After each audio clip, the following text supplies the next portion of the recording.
Hi, David Ellenstein here, Artistic Director of North Coast Repertory Theater. Thank you for tuning in today to our theater conversations. If you haven't done so already, please consider subscribing to our YouTube channel. That would help us out a lot. Thank you.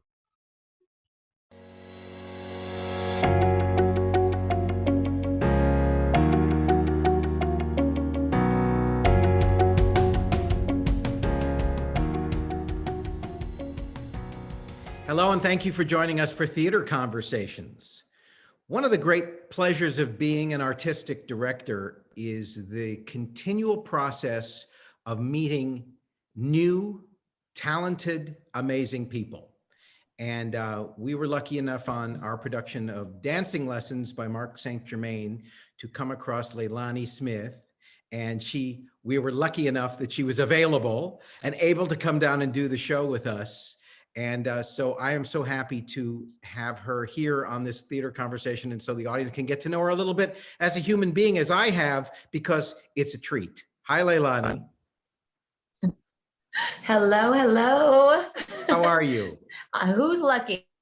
I'm lucky. I'm the lucky one. So Leilani, I know you live up north of Los Angeles a little bit. Can you talk just a little bit about, before we talk about dancing lessons and working and all that stuff, how did you get into acting? Where did your passion for doing this come from? It's so funny. Growing up, I watched obviously the Danny Kaye's, the Jerry Lewis, the Barbra Streisand musicals, loved them all, but never did anything of acting at all.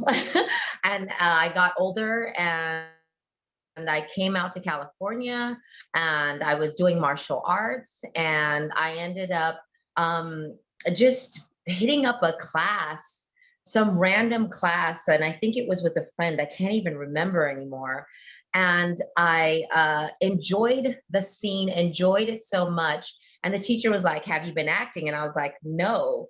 And so she sent me in front of a casting director, and it was like my first time doing it. And the casting director was like, "Whatever you do, don't give this up. You have something there." And I said, "Okay." And then, of course, I just ended up starting to take classes, and I studied with Bennett Guillory of the Roby Theater Company. That was my first acting teacher. So it was always about theater and how to break down scripts and stuff. So it wasn't film or TV acting.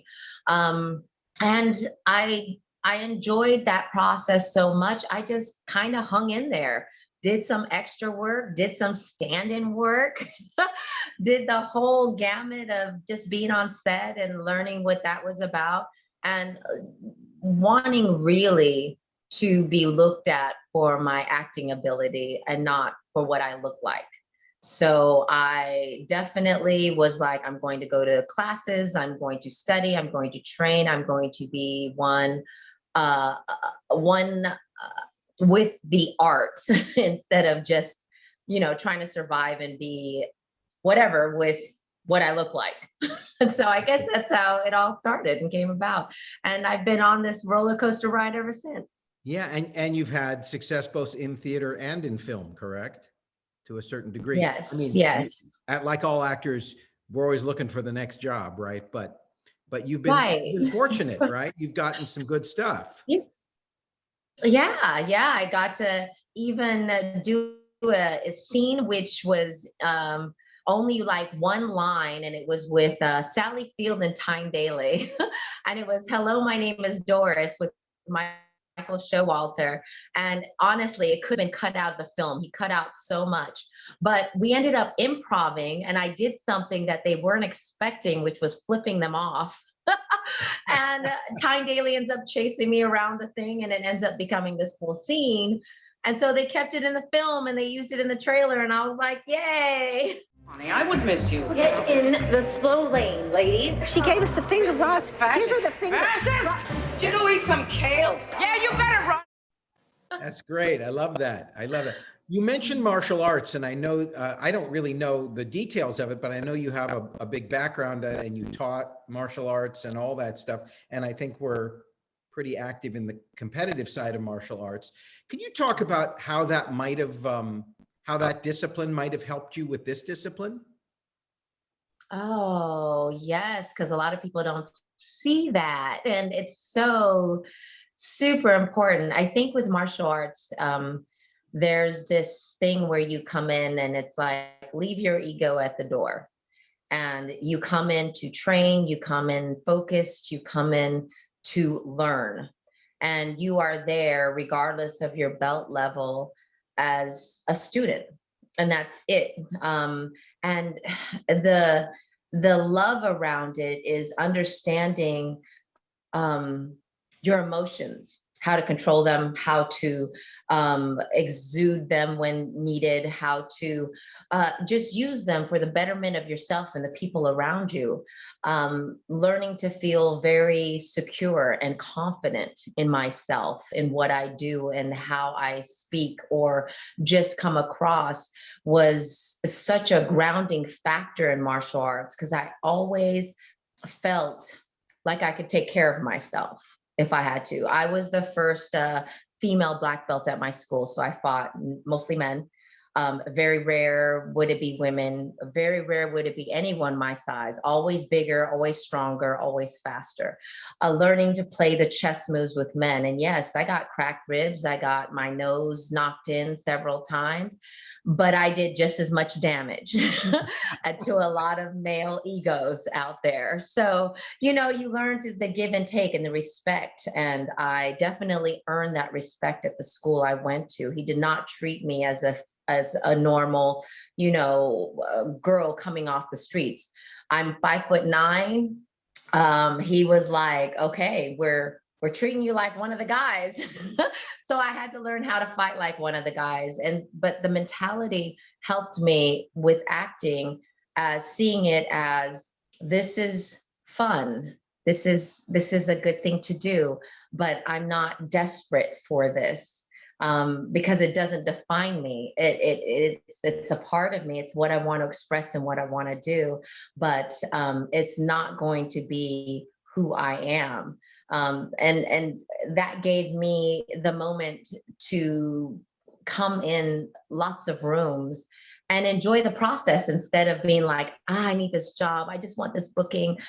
Oh, I want to do this so badly. It was like, I started learning to be more like, if you don't like what I have to offer, because this is what I'm going to do, and I'm going to go against the grain of what you'd like to see, because I know what you want to see. I'm going to give you this though, because this is what I'd rather do.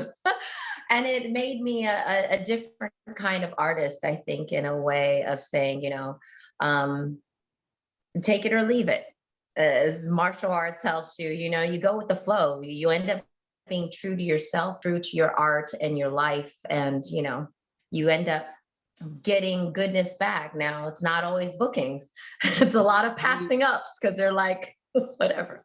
How many casting But directors, you know, how many casting directors' ribs did you break when they didn't give you the part? oh, I should have done them all, you know. Okay, so I always just say you're that here at is life. Northwest Rep currently performing in dancing Mhm. lessons with Yes. Chris Williams playing opposite you. And you guys are great, and the show is going really well. And the audience, it's our first show back from COVID, and it's a great show to be back with because of what it's about, and because you guys are so Yes. good in it, and it's sending the audiences out really happy. But it's not your first time doing the play. As No. an actor, I've had the experience of repeating a role in a play in a different production, a certain amount of time later on, and it's always a unique kind of experience. Can you talk about playing the part of Senga and what it's like? You did it once, and I'm sure it was a great experience, and then to come back to it again, and how it changed for you, and what was that like as an actor? Oh, oh my goodness. I am so thankful for Northcoast Rep and this opportunity. I can't even express to you like the joy in my heart. Um, Getting the opportunity to play this in Santa Barbara at ETC was fun. And obviously it wasn't written for a person of color. So I already stepped into it knowing that it was going to be different. And my character was going to come across different. I had definitely different struggles and different things. So it was going to be fun to show that to the audience. And I'm glad they risked doing that over there. I love and adore their theater. It is on a bigger scale. So I think some of the choices that we ended up making were a little bit on the lighter note, on the easier note, the funner note, which was nice. It's a different side of this play. Getting the call and auditioning, and then being told, can I see something grittier, almost made my mind explode, because I was like, yes, you can, and I want to, so let me do this. And then I was just sending messages like, was it gritty enough? Because if it's not, then I'll definitely go, because I know what it is, but I don't know how far you guys want to go. So that was the weird part of auditioning again for North Coast Rep, because you're not quite sure. Like I kind of came in playing her the way I remembered playing her. And it was nice to get a note, at least the opportunity to show that I could do other choices for Senga. And getting the message and the call from you, David, stating that you were offering me the part, you don't understand. My heart just went, yay! I was just so happy and ecstatic, because I was like, what a cool experience to be able to do something that you thought you'd never get a chance to do again, and to go to a different theater, and now have her played in a completely different way. The grit, the grime, the no cares given, the hurt, the pain, the happiness, the annoying, all that, this emotional roller coaster that you guys saw in Senga, that you wanted to bring out in her character, just made this experience just that much more lovable for me. So feeling this intimate theater where people are just there and around, and seeing everything, and coming from a place where it was a lot larger, so we had to play it a certain way, in a different way, but understanding that we had to take that down and to ground Senga, and to just make her real human and right there and very present, was such a wonderful task to be able to have opportunity. And I wish, you having that opportunity, how that feels. This was my first opportunity ever doing that. And I am like flabbergasted in so many ways, seeing how just beautiful this process can be. Like, to see a different Senga and me getting a chance to play her is just awe-inspiring in my art. For me, I am just giddy every night. That's so great. Well, you do such a wonderful job in it. So we never know, as actors and theater people in this business, what's the road's going to be like next, right? Like, sometimes we know what the next job is, but often we don't. If you could envision what you would like to have happen, what do you see happening in the next year for you, theatrically or in film, or how do you hope it goes? Or do you have anything lined up that we know about? Well, You do. It's so funny you said that. I'm doing two things. I have my first audiobook that I'll be doing for Mother Cabrini, about Mother Cabrini. That's coming up. So I get to speak some Italian, which is going to be fun. And I just got off a meeting, and I might be shooting in Tennessee, this horror thriller, and that's coming up in a couple of weeks after the show closes. So that might happen. So I'm crossing my fingers for that, and we'll see. Yeah. We'll see what goes on. But as far as the year goes, honestly, if you guys do something else, I'd like to come back. Okay. I'm throwing that out there right now. No, but I want to do, definitely. I try to do at least two to four theater productions a year, if that's possible, if that can work out. Film and TV, it's whatever comes. I enjoy it. It's great. But I'm definitely, I think, a theater girl. So I enjoy the process of working in the theater a lot more. But film and TV is fun and fantastical. But you get things like my first Marshalls commercial I did, and it was supposed to drop last year, but the pandemic hit, obviously, and it got shelved. And so things like that happen, and you're just like, great, okay. So I never put my hat in like, oh, let's just do this. So I'm enjoying the process of learning other aspects of this business and being a part of all of it. And if I can work with you and Chris and Richard again, that would make me happy. Well, we all enjoyed you so much too, so I have a feeling it'll happen. So you said you're really a theater gal. So what are a couple of the other favorite roles you've played in theater? I mean, when you think about all the plays you've done, like, what jumps back to your mind? And I go, I loved playing that. Let's see. I have to say, I played the prostitute in Intimate Apparel, Huh? and she was fun.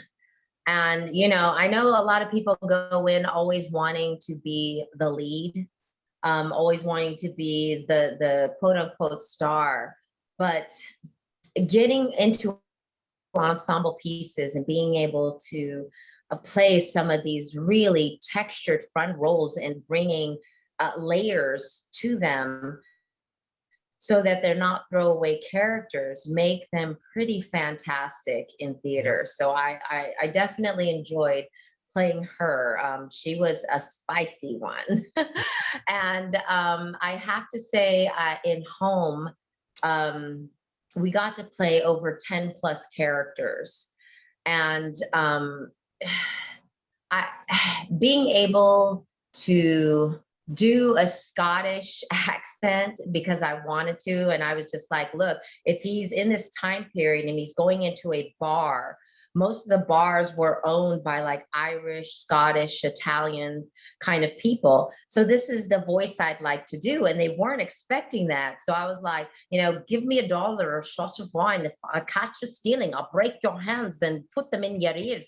Like getting a chance to say that, whereas people aren't expecting that, was kind of just fun and nice. And so these are the things, you enjoy playing around with, so I definitely loved being able to play like 10 plus characters. And I have to say, Senga now, hands down, hands down after this experience, is going to be one of my lifelong theatrical theater experiences that has affected me as an artist and has changed me in seeing how when other people can see a role a different way, how far to the left and the right it can go. And that's inspiring to me because, sometimes you get to play a character and you're just like, there's got to be something more. And then sometimes it just takes a director and an artistic director and your partner who's giving you all these different things to play off to change your road from this to this, and it makes the play different all of a sudden and new and fresh and changed, so that's fascinating. Well, if you got to see Dancing Lessons, you saw how absolutely wonderful Leilani is in the show. And what you maybe got a glimpse of here in this interview is how absolutely wonderful a person she is too, because she is. I've now experienced that and can attest to it. And I also got to say, she makes killer kimchi. I mean, really good kimchi. Thank you so much for doing this conversation and letting the audience see a little bit behind the scenes about who you are a little bit and sharing of yourself. It's been such a delight to have you here. I'm sure it won't be the last time, so we'll get to hang out some more. Thank you for doing this today, and have a great show tonight. Yes. Thank you. Thank you. And thank you all for coming and watching the show. And thank you for this wonderful experience. Okay, great. Thanks, Leilani.